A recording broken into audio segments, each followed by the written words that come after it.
Okay, grade 10s. Now we're going to look at step 2. So what have we done? We've done salaries journals for a month for, I think, 3 different companies.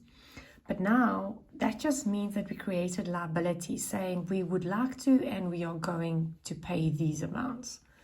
But now step 2 means I'm going to have to work out using this journal how much I'm paying over to who. So first of all, let's just look at their salary. We've got Vero, Spiro, Newto. This is from 3.18. Each of them, this is what they've earned. But remember this big block next to it, deductions. This I'm all going to take out of their salary.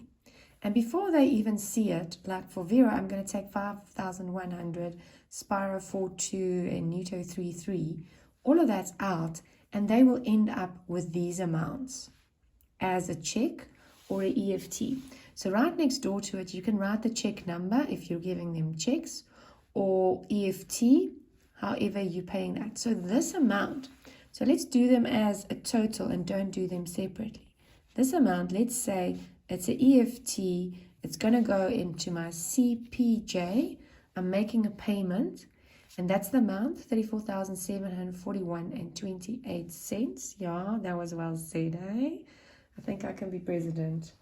And once you've, because if you look at the answers that I'm going to post, just make sure you use this because the answers aren't 100% correct. And then once you've done that, you've written your CPJ that you're giving a check to 3 different people, so you can't really say each of their names. You will just say sundry employees in your details. And then on the far right, the account that this is actually going to go to in your sundry account, your details, is creditors for salaries. What does that mean?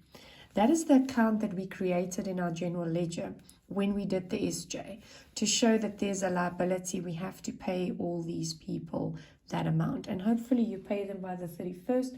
Most companies pay people on the 25th of that month. So this will be entry that goes in CPJ, 34,000. And this is, remember, this is the money that he takes, all the people take home. This is the take-home money. If you go to the right-hand side, we've got a separate block here for contributions. Now, what are these? These are extras. Remember, over and above this guy's salary of 15,000 for Vero, he's going to get all these little amounts, adds up to 5,000, additionally paid over to other companies. So at the end of the day, he does score another 5,000, even though he doesn't take it home. He doesn't see the cash. So us as the company have to make sure we pay the skills levy, the UIF, the pension, and the medical aid over. But keep in mind the left-hand side, we also have some money that's due. This is due to SARS. Then we've got some more UIF. So there's 2 amounts for UIF, this one as well as that one. Pension fund, I've got 2 amounts. Union fund, I've got the 1. And staff fund, I've got 1. Medical aid, I've got 1 here. And I also have 1 there.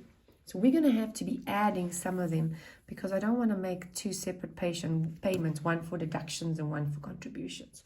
But let's start with the easy one. The first one is SARS. So you're going to have to pay 7,050 Rand over to SARS. The account will be called in your general ledger SARS, and we specifically say it's PAYE. So that we know it's not referring to VAT, it's really connected to salaries. Let's jump to the next one, UIF. I'm going to take this 37,372 and this 37,372 and add those 2 together. So let's see if we can connect them. Okay, we're going to make an arrow here. And the account that we're going to use in the, if you go to the far right in your sundry accounts and you have to write your details, you're just going to say UIF, Unemployment Insurance Fund. Sorry, dropped your other page. But make sure it's 2 amounts and it's 1 check that goes to the UIF. Then same story for the pension fund. I've got 2,625. I'm going to connect it with this 7,500. And that's going to be pension fund. But in this instance, they have called it the MICA pension fund. So let's just make sure we've got the right name here. We say marker pension. So that's your details on the far right and your sundry account. Marker pension fund. Add those two amounts, give them one check. Union fund, there's only this one, so you'll have 60,000 that just goes to, and you're going to call it union fund, but this exercise, they had a name and it's called the YY Union Fund. So that's who will be paid over to. Star fund, there's only this amount in deductions. So for the star fund, we'll just say step up star fund. So you'll use the company's name in my details under sundry accounts. And then the medical aid has got two amounts, okay? You've got this amount that you are taking out of the people's accounts, and then you've got this amount that you are paying additionally for them on their behalf.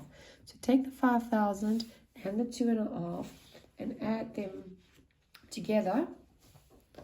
So for medical aid fund, you should have 7,500. Okay, so that is called OXY Medical Aid Society. Oh, big name. Okay, we just write Discovery Health or whatever the company's name is. And that will be your details on the far right in your CPJ. So now you have basically paid every single column except for the totals. So just take a look here. This has gone to SARS. Then your UIF has gone to UIF. Pension fund has been paid to pension fund. This has gone to the union fund. This has gone to the staff fund. And then your two medical aids.